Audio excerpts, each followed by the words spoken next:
Hey everybody, Hafare here. It's a beautiful day. Today we're shooting outside, and we got a little bit of extra content for you all, some side content. A lot of you have been asking me, what do my AKAs mean? How do I come up with them? What's the thought process? And I'm here to break down 10 of my favorite AKAs from the whole show. That's from season 1, episode 0 to season 3, the last Christmas special.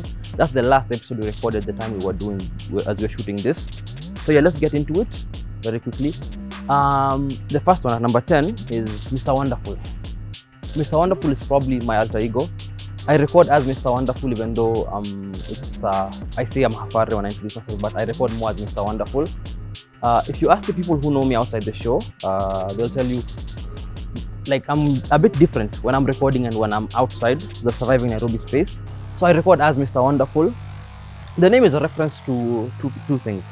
First of all, Action Bronson's album that came out, I think 2013, 2014, his debut album. If you are aware or if you know who Action Bronson is, then you can tell what I'm talking about. And secondly, there's a wrestler.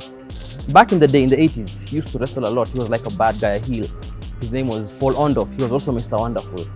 So I built my whole persona around the name of Mr. Wonderful on WhatsApp. If you have my number, the name is Mr. Wonderful. And it's just who I am. I bring joy and happiness and cheer to everything I do. And yeah, that's the basis of the whole show actually. I record as Mr. Wonderful. Even though it's just, I'm introducing myself as Hafare, that's my alter ego, that's who I record as.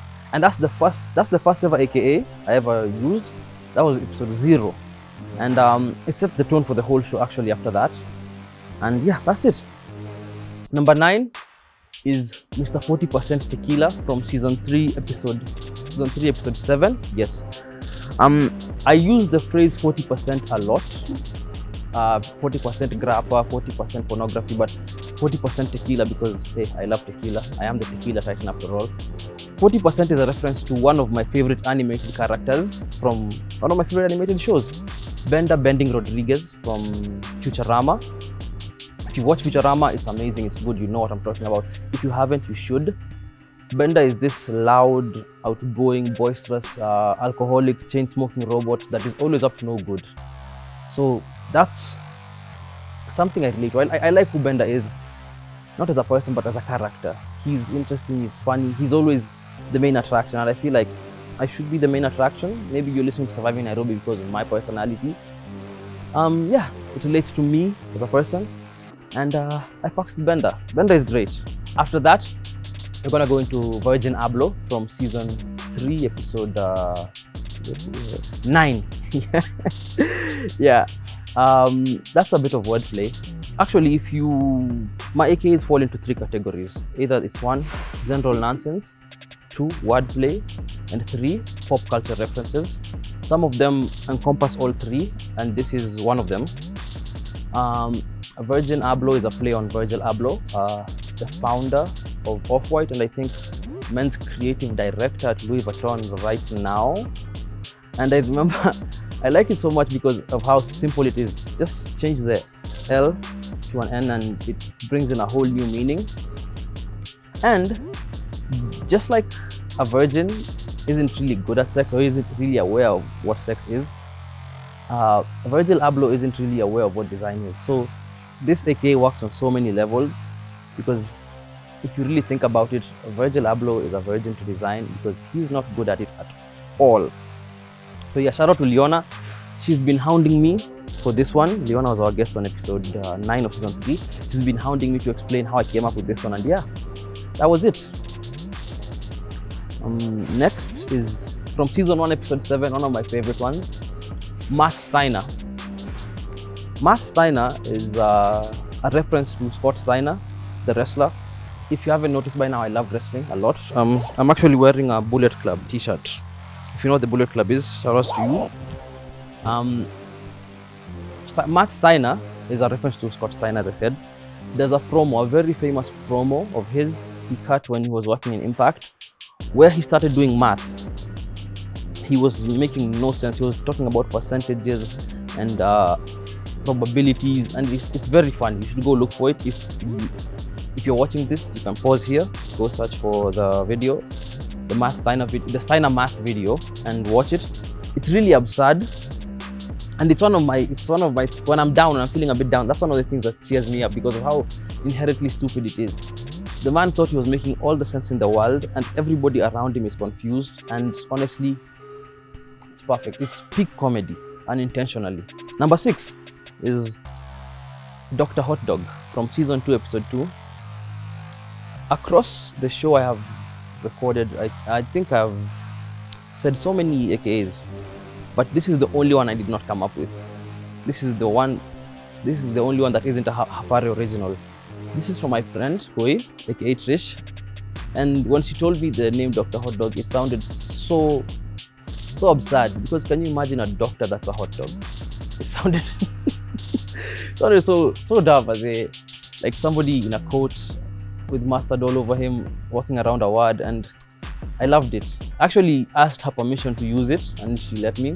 Shout out to Koi. And that's the only one I've ever not come up with. That is somebody else's complete creation, and I'm glad that somebody added a bit of spice to my little meal that I make here with my AKAs. After that is a favorite of a lot of people, actually. Belly the Goon from season 2, episode 5. Season 2, episode 5? Yes, season 2, episode 5. Belly the Goon. Shout out to Layla. Layla loves this one. I think it's her username on TikTok.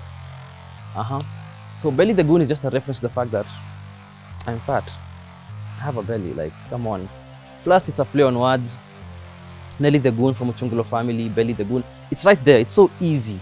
It's so easy to see, but it's something that you wouldn't come up with immediately, or you wouldn't put 2 and 2 together. But anyway, I am Belly the Goon. Got a big belly, I like to eat. Send me food, please. If you see me out there, buy me food or alcohol. I'll take whichever. So yeah. After that, from season 2, episode 6, it's the 1993 Man of the Year. I was born in 1992. So I believe when I was 1 year old, I was already Man of the Year. I was in the magazine covers, I was everywhere. I would like to think that. It's just general nonsense, as I said. One of my AKs is just a play on the fact that I feel, as Mr. Wonderful, I believe that I've been great since I was born, since day one.